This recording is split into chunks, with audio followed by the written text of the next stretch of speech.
नमस्कार किसान भाइयों। तो आज सर से बात करेंगे कि केचुए से कैसे खाद का निर्माण करेंगे। यहाँ हमारे साथ हैं मृदा वैज्ञानिक doctor TN Rai ji sir. इनसे बात करेंगे। तो सर ये बताइए कि सर कैसे हम केचुए द्वारा खाद बना सकते हैं।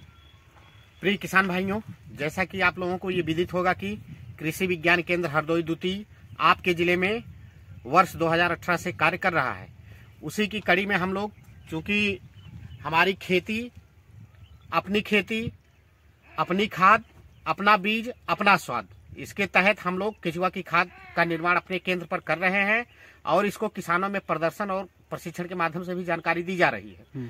किसान भाइयों, आपके सामने ये बेड देख रहे हैं। 2 बेड हमने बनाया है, जिसकी लंबाई 10 फीट है, चौड़ाई 3 फीट है, गहराई इसकी 2.5 फीट है। इसमें आप केचुआ खाद का निर्माण करके अपनी आर्थिक स्थिति को मजबूत कर सकते हैं। क्योंकि हमारी खेती है तो उसमें खाद और उर्वरक दोनों की जरूरत होती है। हम ये देख रहे हैं कि हमारा देश आधुनिक भारत होता जा रहा है, तो उसमें पहले क्या थी हमारी प्रथा, कोई सुबह शाम शौच के लिए खेत में ही अपने जाता था। लेकिन आज शौचालय बन जाने के कारण शौच के लिए लोग शौचालय में ही जाते हैं और वो प्रथा अच्छी है। लेकिन हमारा मृदा स्वास्थ्य दिन ब दिन घटता जा रहा है, क्योंकि हम पशु का पालन भी नहीं कर रहे हैं कि उतने गोबर उपयुक्त मात्रा में हो जाए। गोबर की खाद नहीं मिल पाती है, तो केचुआ खाद में गोबर सिर्फ 20% तक लगता है। 80% जितने कूड़ा करकट भूसा, अभी आपको हम दिखाएंगे, गेहूं का भूसा हमारे पास है, वो सब हम डाल करके केचुए की खाद बनाते हैं। और इस बेड में आप देख रहे हैं कि ये सारे केचुए, जिसको कहते हैं इंसियाफोडिडा, लाल रंग के केचुए होते हैं। और ये सब केचुए ऊपर आपकी सतह में रहते हैं। इनको सरफेस फीडर भी कहते हैं। इन केचुओं को सरफेस फीडर कहते हैं। ये सब ऊपर ही रहते हैं, ज्यादा नीचे नहीं जाते हैं। आप अगर देखेंगे, ऊपर खोदेंगे तो ये सब केचुए नीचे से ऊपर की तरफ रहते हैं। और एक केचुए होते हैं जो मिट्टी में रहते हैं केचुए, वो मिट्टी की गहराई में चले जाते हैं। और ये केचुए कभी भी ऊपर ही रहते हैं। और इनके इंसियाफोडिडा इन्हें कहते हैं। ये गुलाबी रंग के केचुए होते हैं और बैगनी रंग के भी होते हैं। इनको टाइगर वर्म भी कहते हैं।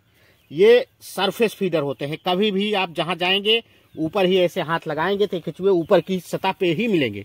अभी आप देख रहे हैं कि उस बेड की खाद हमने निकाल करके, छान करके, जो छानने के बाद खाद पड़ी थी इस चलनी से, उसको यहाँ ढेर बनाए हैं। सारे केचुए यहीं एकत्र हैं।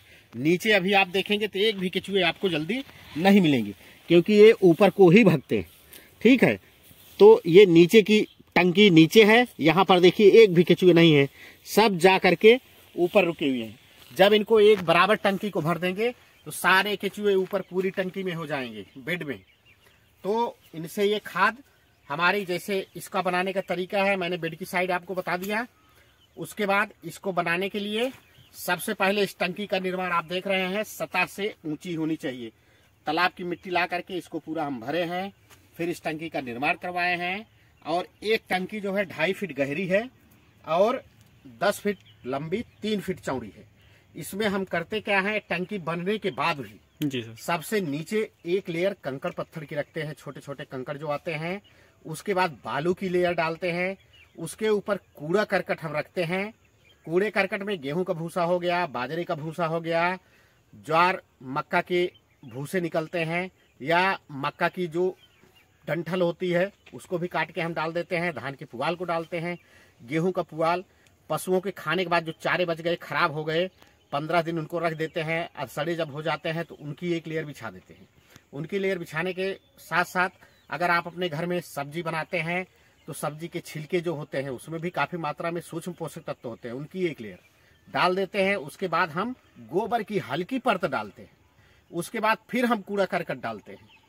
यदि 5 सेंटीमीटर कूड़ा करकट तो सिर्फ 1 सेंटीमीटर गोबर की परत डालते हैं।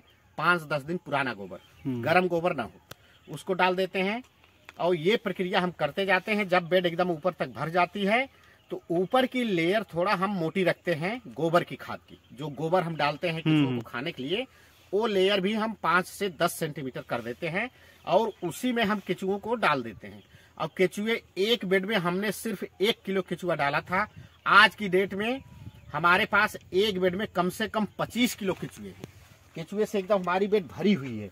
अगर हम चला देते हैं तो एकदम केचुए आपके सामने चलने लगते हैं। ठीक है, केचुए लाल रंग के पूरे दिखाई देते हैं, बैगनी रंग के और लाल रंग के। तो इनको ये खाद हमारी जो हमने बताया आपकी कि इस बेड में हमने जो खाद थी कहते हैं उसको, हमने इसमें डाला था सरसों की खली की खाद। सरसों थ्रेसिंग हुई थी, उसके जितने डंठल थे हमको उसका 5,000 रुपये यहाँ के लोग दे रहे थे कि आप साहब हमको दे दीजिए, हम इसको ले जाएंगे।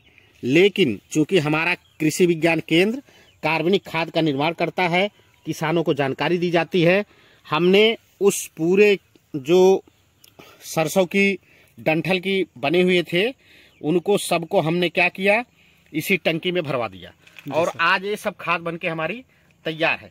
हमने एक टंकी में गेहूं के भूसे की खाद बनाया था और दूसरे टंकी में सरसों के भूसे की। अब सही के गोबर जो हमने गेहूं के भूसे की खाद बनाई थी वो हमारी खाद 45 दिन में 40 दिन में बनके एकदम तैयार हो गई। उसको हमने छान दिया है। उस टंकी में अब हम लोग बाजरे की भूसे को डाल करके खाद बना रहे हैं और केचुआ डाल दिए हैं, उसमें भी केचुए चाल रहे हैं जी सर। और वो भी 1-1.5 महीने में बनके तैयार हो जाएगी। और फिर अब इसको हम छानेंगे, फिर इसमें गोबर की खाद वही लेयर जैसे हमने बताया, कूड़ा करकट में हमारे पास बाजरे का है, उसके बाद सनई का भूसा निकला है, उसके साथ साथ हमारे पास मड़ुआ का भूसा है, गेहूं का भूसा हमारा आपके सामने रखा हुआ है, चूंकि थोड़ा खराब हो गया है। ये देख रहे हैं आप, गेहूं के भूसे हैं, इसको हम रखे थे, हमारे पास 2 गाय हैं उनको खिलाने के लिए जी सर। लेकिन हुआ क्या कि बरसात में ये थोड़ा भीग गए हैं, तो जो अच्छा है उसको गाय तो खा रही है। अब इसको हम क्या कर रहे हैं, इसका सारा हम गुणवत्ता युक्त केचुए की खाद बनाएंगे और केचुए की खाद जो बनके हमारी तैयार होगी जी सर। एक थैला हम 5 किलो का 12-15 रुपए किलो के हिसाब से हमारे साले थैले का ऑर्डर आ गया है, उसको हम बेचेंगे। और हम इस खाद का प्रयोग, चूँकि आज सरकार पूरे देश में प्राकृतिक खेती पे जोर दे रही है। प्राकृतिक खेती का मतलब कि आप रसायनों का प्रयोग कम करें, प्रकृति पर आधारित रहें, उसी के अनुसार खेती करें जिसमें आपको उर्वरक और पानी की मात्रा कम लगे।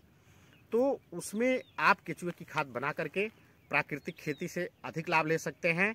ये हमारा चूँकि खराब कूड़ा करकट है, इसका प्रयोग करते हैं। ये हमारी अलसी की डंठल है, अलसी हमने 1 एकड़ अलसी लगाया था पिछली बार, उसका डंठल है। अब इसको भी हम डाल देंगे। ये सब जो केचुआ इंसिया फोर्टिडा है, टाइगर वर्म केचुए, हमने अभी आपको शुरू में भी बताया था कि 2 तरह के होते हैं। ये केचुए की खासियत है कि ये सिर्फ कार्बनिक पदार्थ को ही अपना भोजन बनाता है। जितना खाएगा उसका 5% से 10% उसकी शरीर में रुकेगा, बाकी सारा चाय की पत्ती की तरह गोली के रूप में बाहर निकल करके आता है वो केचुआ। अच्छा, जो सर आपने बताया जो इंसिया फोर्टिडा है, ये केचुआ सर आपको मंगाना पड़ता है या मतलब कहीं और से मंगाना पड़ता है? जो किसान मंगवाना चाहते हैं वो आपसे संपर्क करें या दूसरी जगह से संपर्क करें, उनको मिल जाएगा सर? ये जिले में एक बेहंदर ब्लॉक है, वहां से हमने एक किसान से लिया था। वो बृहद लेवल पर केचुए खाद का निर्माण करते हैं उत्तर प्रदेश के सरकार के सहयोग से, और तकनीकी जानकारी अब हमारे माध्यम से वो ले रहे हैं जी सर। और अपने जो केचुआ खाद बनाने की विधि है उसको और सुदृढ़ कर रहे हैं जी सर। और ये हमारी जो सीमेंट और ईंट की एकदम बनी हुई फर्श है उसको मैंने आपको दिखाया है। इसके ऊपर एक छप्पर का रूप बना हुआ है। केचुआ कभी भी अंधेरे में ही काम करता है और केचुआ सिर्फ जो अभी आप देख रहे हैं काली पन्नी है, ऊपर से काली पन्नी या तो हरी पन्नी, अगर यही पन्नी आप सफेद लगा देंगे तो केचुआ कम काम करेगा। काले में या हरे में 2 ही जगह काम करता है। और एक हमारे पास बर्मी बेड है तो भी हम आपको दिखा देंगे जी सर। क्योंकि जो किसान गरीब हैं जी सर, कमजोर हैं, वो ईंट का पक्की टंकी नहीं बना सकते हैं जी सर। जी सर। तो सिर्फ हमारी एक बर्मी बेड है जी जो ये हरे रंग में है, आपके सामने है, देख रहे हैं इसको? जी सर, देखिए इसका भी आकार जो है 4 फीट लंबा है, 12 फीट इसकी लंबाई है, 4 फीट चौड़ाई है और 2.5 फीट ही गहराई है जी सर। और इसमें भी हम लोग क्या किए, पहली लेयर इसको लगा दिए है। आप देख रहे हैं ये बेड हमने 3000 रुपये खरीदा था जी, और इसमें चारों तरफ एक हल्की सी डंडी इसमें बने हुए छिद्र लगा दिए। इस डंडी के माध्यम से बेड हमारी तैयार हो गई। इसमें पहली लेयर हमने कूड़ा करकट की डाल दिया, फिर दूसरी लेयर हल्का गोबर डाले, फिर तीसरी लेयर कूड़ा करकट हम भर दिए पूरा, फिर चौथी लेयर में गोबर है, इसी तरह से प्रक्रिया चलती जा रही है। अब इसमें हम केचुआ छोड़ देंगे। केचुआ डालने के तुरंत बाद हल्का पानी का छींटा मार देंगे। सारे केचुए 10 दिन के अंदर उनके प्रजनन शक्ति होती है वो बढ़ जाएंगे आगे, और इसको चाल करके 1 महीने के अंदर पूरी अच्छी खाद तैयार हो जाएगी और आप इसको बना करके अपनी आर्थिक स्थिति को मजबूत कर सकते हैं। और खास करके मृदा स्वास्थ्य, चूँकि मृदा स्वास्थ्य दिन ब दिन खेती करते करते आज़ादी के बाद से घटता जा रहा है। हमारे देश में लवणी एवं क्षारीय मृदाएँ बहुतायत क्षेत्र में मिलती हैं। हमारा कृषि विज्ञान केंद्र जो है वो केंद्रीय मृदा लवणता अनुसंधान संस्थान के तहत काम करता है, और उस संस्थान का मुख्य उद्देश्य यही है कि जितनी देश में खराब मृदाएं हैं, वो चाहे लवणीय हो चाहे अम्लीय हो, उस पर काम करके उस मिट्टी को सुधार करके और किसानों को जानकारी दी जाए। उसकी कड़ी में हम अपने फार्म पे जब अभी 2021 में ज्वाइन किए थे तो सिर्फ हमने 2 हेक्टेयर में खेती की थी, और आज की तिथि में हम 10 हेक्टेयर खेत क्षेत्रफल में खेती कर रहे हैं। हमारे पास सरसों की फसल, गेंदा का फूल आपके सामने लगा हुआ है। हम नर्सरी बनाने के लिए ग्रीन हाउस बना चुके हैं, इसमें नर्सरी उगेगी। तो सर ये हमारे व्यूवर्स को ये बता दीजिए, किसान भाई ये हैं वो पूछना चाहते हैं, जो जानकारी ज़्यादा लेना चाहते हैं, जो सर हम केचुए से खाद बनाने के लिए बेड का निर्माण करें, उसमें सर नमी की मात्रा कितनी रहनी चाहिए? किसान भाइयों, कभी भी केचुए को आप देखते हैं कि वो जहाँ पे नमी होती है वहीं रहता है। अगर मिट्टी सूखी है, पहले आप मिट्टी से ही अनुभव करिए, क्योंकि ये इंसिया फोर्टिडा है, कार्बनिक पदार्थ खाता है, ये महंगा मिलता है। 250 रुपये से लेके 2000 रुपये किलो तक ये केचुआ लोग बेचते हैं। तो ये केचुआ महंगा है, आप ला करके इसको बढ़ाएंगे। ये नहीं कि आप ले आए, आपको कोई तकनीकी जानकारी है नहीं, वो केचुआ डाल दिए गोबर में, केचुआ 1 दिन के अंदर मर गया सारा। तो उसके लिए पहले आप सारे मटेरियल जो हमने बताया कि गेहूं का भूसा आपके पास हो, कूड़ी करकट हो, गोबर 5 दिन पुराना गोबर हो, नहीं ताज़ा गोबर डाल देंगे। अगर हाथ डालने पे गर्मी महसूस हो रही है तो केचुआ वहाँ मर जाएगा। हाथ डालने पे अगर ठंडा महसूस हो रहा है तो केचुआ चलेगा, और ठंडा तब होगा जब उस कूड़ा करकट में या गोबर की खाद में कम से कम 30 से 40% नमी होना चाहिए। ये नमी एक स्टैंडर्ड है, 30 से 40% नमी हो तब केचुआ वहाँ अपनी वृद्धि अच्छे से करता है। उसके साथ साथ केचुआ अगर उसमें नमी आप 70% कर देंगे तो भी मर जाएगा, ऑक्सीजन कमी हो जाएगी। 30 से 40% नमी हो, उसके साथ केचुए में नमी बनाने के लिए ऐसा नहीं कि आप बाल्टी का पानी ले गए एक जगह डाल दिए, उसको नुकसान करता है।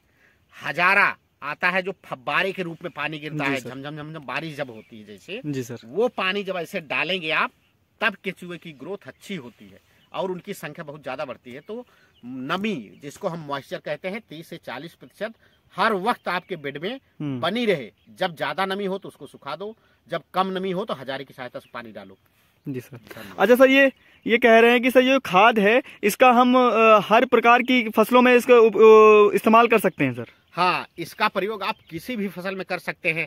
जैसे हमारी सब्जियां हैं, खास करके सब्जी गुणवत्ता युक्त लेने के लिए आप गोबर की खाद जहां पर 20 से 25 टन डालते हैं, वहां पर सिर्फ 8 से 10 टन केचुए का प्रयोग, खाद का प्रयोग करके आप लाभ ले सकते हैं। वो केचुए सब्जी की फसल है तो 8 से 10 टन, यदि आप फूल वगैरह लगाए हैं तो 5 ही टन में काम चल जाएगा। गेहूं धान में जिस तरह आप डाई का प्रयोग करते हैं किसान भाइयों खेत में, उसी तरह से रुपाई करते समय आप इसको बिखेर दीजिए खेत में। जितना डाई डालते हैं उसकी दुगनी मात्रा ही डालेंगे, आप देखेंगे इसका लाभ आपको प्राप्त होगा। क्योंकि मिट्टी में जब एक खाद जाएगी तो मिट्टी की जलधारण क्षमता भी बढ़ती है और मिट्टी सुधरती है हमारी।